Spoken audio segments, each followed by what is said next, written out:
So many attempts at making this video. The first time a plane flew over and was doing loop-the-loops, and we had a helicopter sort of hovering around looking at something, not sure what.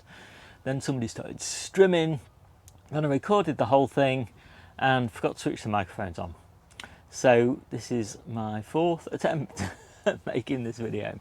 Anyway, I hope it's worth it. Let's do a tour. So today I thought we'd start with the family's winter food supply. And down here we've got the orchard. We've got lots of apples here. Some of them ready, almost ready now, I think. These Discovery, always the first to come ready. Just sprayed the apples with calcium and that helps prevent bitter pit. So yeah, quite a nice selection of apples actually on this little plot. A few too many on some of the branches, but that's an easy problem to solve. Nature normally solves it itself, to be honest, and it's certainly dropping a fair few. Little pear tree, little plum tree. Also getting a decent number of plums on it for the first time this year, and another apple tree, and some berries down there, and some climbing beans here, a mix of French beans and runner beans. We don't think we're going to do climbing beans next year. We think we're going to do just dwarf French beans. We really like French beans. We're not so keen on runner beans. And here, as you can see, these plants are not particularly thriving, and that's the problem with the climbing beans. They just get battered in the wind in June and July. It's always so windy here during the prime growing months for the beans. This is the squash bed. It's mostly Crown Prince squash with some butternut squash, hurricane I think, down the centre. In theory there's some courgettes down the edge, but I can't find them. No doubt when they grow a bit we'll see. And we actually ran out of sweet corn, which is why it's only just at the end here, and then we couldn't get any more seeds of the same variety. So they're okay. We've had a little bit of a black fly problem on them. We've sort of blasted that off with a jet of water, and the ladybirds are finishing the job off for us. So they're growing pretty well. This is our fourth succession, I think, of sweet corn. It's doing all right. Quite pleased with it. And then we've got the Brassica Bed. This is just the winter brassicas really, although there's a little bit of summer calabrese in here, but it's mainly colettes on this side and sprouts on this side.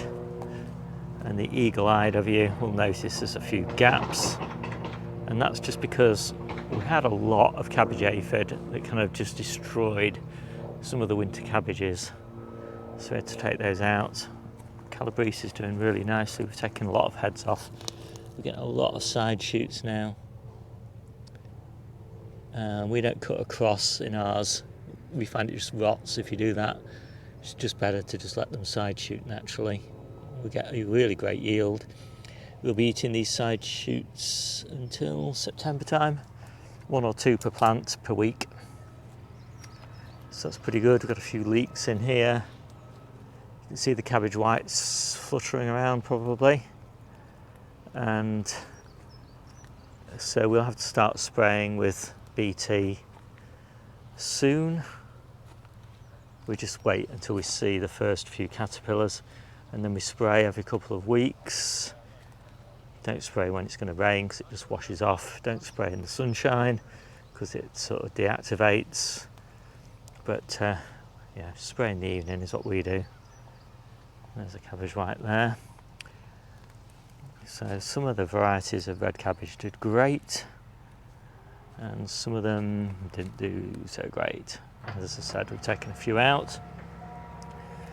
This bed was broad beans over here and garlic over here, and we've just put down this edge early purple sprouting broccoli, and cabbages and cauliflower, winter cabbages and winter cauliflower, interplanted with a few beetroot, and then the main area here is beetroot, and then we've got 2 rows of carrots, and then down here we've got leeks, multi-sown, 2 or 3 per module. Doing pretty well. This net is on because, as you can probably see, these cabbages got quite badly eaten by the pigeons, so I had to do an emergency net. So I've just taken these strawberries out of this bed, and I've used those strawberries for my early strawberries that will go into the polytunnel in February. And I just took the last year's runners basically, so the plants will be 2 years old in February. And then we've got carrots down here, purple sprouting broccoli down here, and then carrots down there. Centre's mulched with mushroom compost, and that's multi-purpose compost. Mushroom compost is a bit too sort of thick and coarse for carrots to push through completely reliably. And then down here we've got ochre, which we really like. We've got 10 buckets of ochre on my plot as well. And then we've got more strawberries here, interplanted with what are these, shallots, and these are zebrun. They're ready for harvest now. They're looking pretty good. Multi-sown, 3 to a module. You see now, 3 to a module. It does pretty well. I'm quite pleased with multi-sowing zebrun. So I think that is pretty much it for Jennie's plot, which is the family's winter plot. So we'll have a quick look at my allotment. I've got the perennial kales on the outside border, apple trees, blackberries, more apple tree, pear, more pears, plums, more perennial kale, cherry tree, and the flower border. And a composting area, winter water storage, and the polytunnel. Let's have a look in the polytunnel. I can get through the door. That was a tight squeeze. So cucumbers here. We just harvested a couple of days ago, so there's not much going on in here, but these are the tomatoes we're currently eating. These are really nice, honeycomb. Cucamelons in these baskets. And we're getting a lot of cucamelons, and they're doing very well this year. I used I used my homemade compost. It's much denser than a multi-purpose peat-based compost, and they really like it. We've got lots of cucamelons coming. We've got a few tomatoes and cucumbers and things in baskets and containers. These are either early ones or late ones. So if you can see ripe tomatoes on them, they're the early ones, otherwise they're the late ones. This is our early summer squash, and we've still got a few on it, which is why it's on its last legs really. I want to take it out. I want to replace it with a late crop of French beans, but every time I think, oh, I'm ready to take it out, I find new fruits on it, and I'm kind of, oh damn, got to leave it for longer. There's another one up there as well. Cucumber, it's doing great, this cucumber, and we took 5 off it last week, and it looks like there's probably another 4 on it again by Sunday. The tomatoes are mainly doing well. mainly pleased with them. But some of them, I was sort of struggling to get a supply of tomato seeds, and I don't know what I bought, but they're just not what I expected. I'm just kind of really confused by what some of these are. They're not what's on the labels. Anyway, yeah, what they are. Celery. It's going to seed now. This is the early celery, and then the next batch is there next to it. So that's doing all right. Peppers are doing fine. Harvested all of those that are ready. I'm doing an experiment. I've just popped a few of these in. These are golden purslane. I want to see how well they do in the polytunnel, because if they do well, I'll grow them in the polytunnel rather than outside next year. And as I say, I only popped them in early in the week, so maybe 4 days ago, and they're growing great. So I think maybe the polytunnel will be the preferred way to grow them. You know, I was talking about these tomatoes, and these were indigo pear drop. Now they are definitely not indigo pear drop or anything like indigo pear drop we grew last year, so that's a bit disappointing because they were my favourite tomato. But it looks like they're going to be a good cooking tomato, so it's probably not all lost.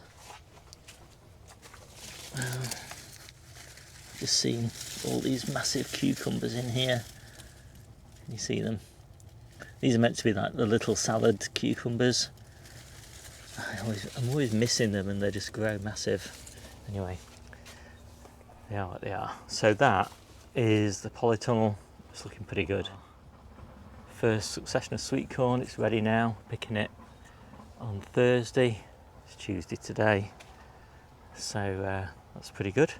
So here we've got my first attempt at parsnips. I've got 100% germination now. I had to resow a couple of stations, 3 stations I think, but other than that it's growing okay. This is perpetual spinach. It's doing all right. A lot of it's going to seed. That's the trouble when you get really hot weather and then cold weather and everything. It just gets confused and it just goes to seed. These are the strawberry plants that I just dug up out of Jennie's plot. And as I said, these will go back in the polytunnel in about February for an early crop. Those are the ockers in containers. I quite like them in containers because I move them into the polytunnel before they first frost, and you know, they just keep on growing in there, so I get quite a nice crop off them. Little pear tree there. Lettuces hearting up. Most of the lettuces are at home. Golden beetroot's doing pretty well. Really pleased with the dwarf French beans under this little low tunnel for a bit of extra protection. Not really needed anymore, of course, but I've got nowhere to put the low tunnel, so it just stays there. And yeah, really great. So good that we're actually going to grow just 2 beds of these rather than climbing French beans next year. These are the peppers. So these are the chili peppers. They're looking pretty nice. We've been harvesting these for 2 or 3 weeks now. Really great. And these are some of the long red Marconi. They're looking really beautiful. And then these down here are New Ace, I think, or California Wonder. They're very similar. These are sprouts grown for the leaves in early spring. We're not really eating these leaves now. We are eating the sprout tops. And as soon as you take the sprout tops off, we start getting sprouts developing. They're really good. Little kale bed. Snowball cauliflowers planted at snowball density. So they will only be sort of snowball, cricket ball sized cauliflowers, but we thought we'd give that a go. And I think there's 12 plants in that bed. And then this is early purple. This is our furthest on winter purple sprouting broccoli. It's looking pretty nice. These are new potatoes to be harvested in October time. and then we've got in containers the ones we'll harvest in, well, all the way through until April time when we get to 2021 sown planted new potatoes.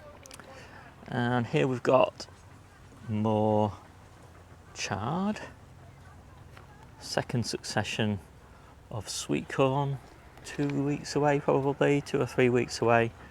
It's looking pretty good, quite happy with that. And underneath this little cover we've got sweet potatoes, and I definitely need this little cover at the moment because it's been pretty cold for July. Onions planted really densely, but I'm really pleased with them. A couple of weeks away from harvest now. There's a really good crop on here. We really like small onions for keeping. That's about the size that we want each day, so I'm happy with those. We've got some a little bit further on than these as well. Here we've got this whole bed are summer flowering brassicas. So down this edge we've got Sante, which is a purple sprouting broccoli for summer, so hopefully sort of August, September time that will start flowering. Down the centre here we've got Atlantis green sprouting broccoli and Romanesco cauliflowers, and down here we've got Calabrese for side shoots and main heads. Main heads are pretty good. So then we've got some more peppers, and I just noticed this one has broken off, so we'll be harvesting that. But really beautiful peppers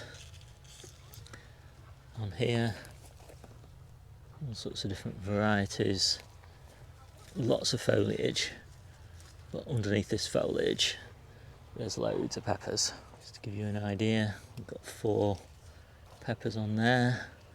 Some of them are just starting to ripen, and all the plants are like that. There's 3 or 4 coming on them all, and we've been harvesting a few a week so far. Peppers, again, it's a similar sort of story. Plenty on here, all green, because I've harvested all the red ones. Asparagus, we've finished harvesting that. That'll come out in October time. And we plant spring onions in there then. That's another bed of chard, a new bed of chard. And then we've got sprouts. Again, these were grown for leaves. They've all been topped now, so the sprout tops are gorgeous. And as soon as you take the sprout tops off, the sprouts start to develop really quickly. So we've been eating sprouts for a few weeks now.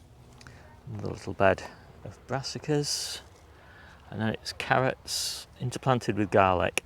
And this garlic was only planted in June, I think. So we're growing it for green garlic, and it's grown pretty well. Unfortunately, I've had a bit of a problem with downy mildew on the carrots. It's spread a little bit to some of these.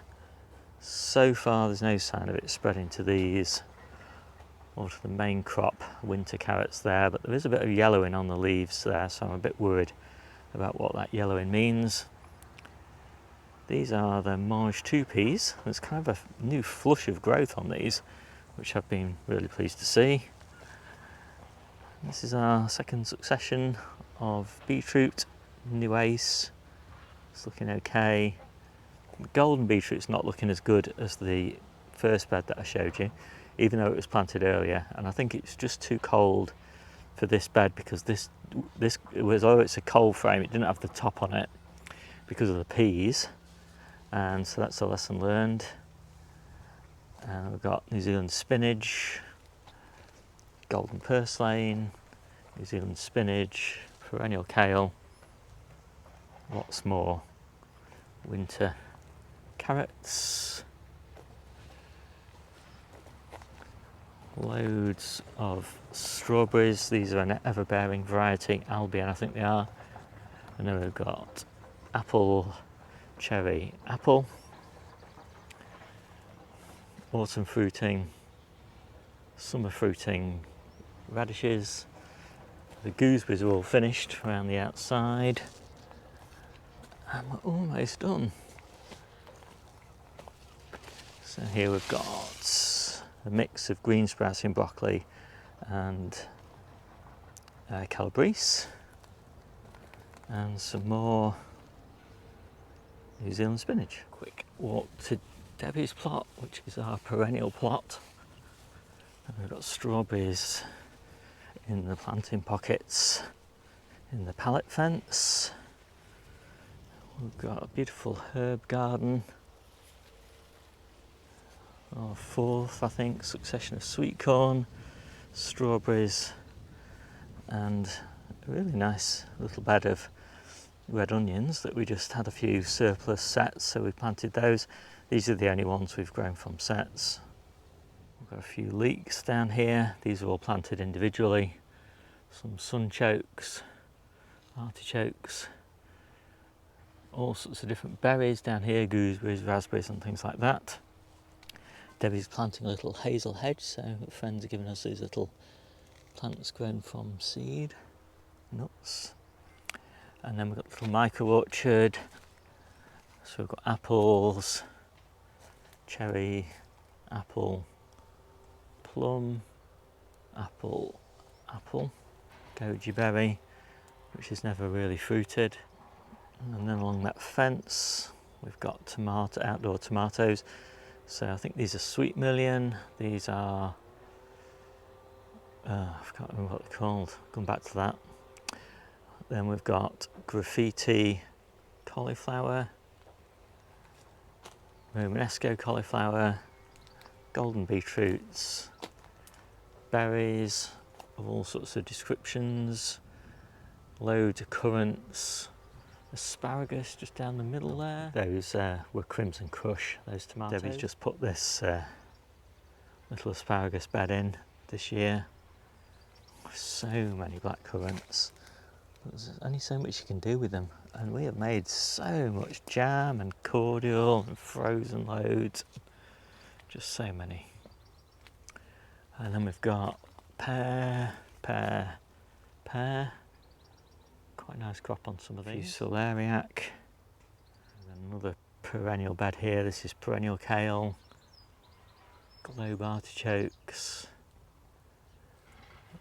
lots of different types of berries, blackberries, loganberries, tayberries, more perennial kales, more blackberries, more artichokes, little fig plant, and that honeyberry, and I think that is about it. So I hope you like this quick video. My name's Steve, this is the Seaside Allotment channel, and I'll see you soon.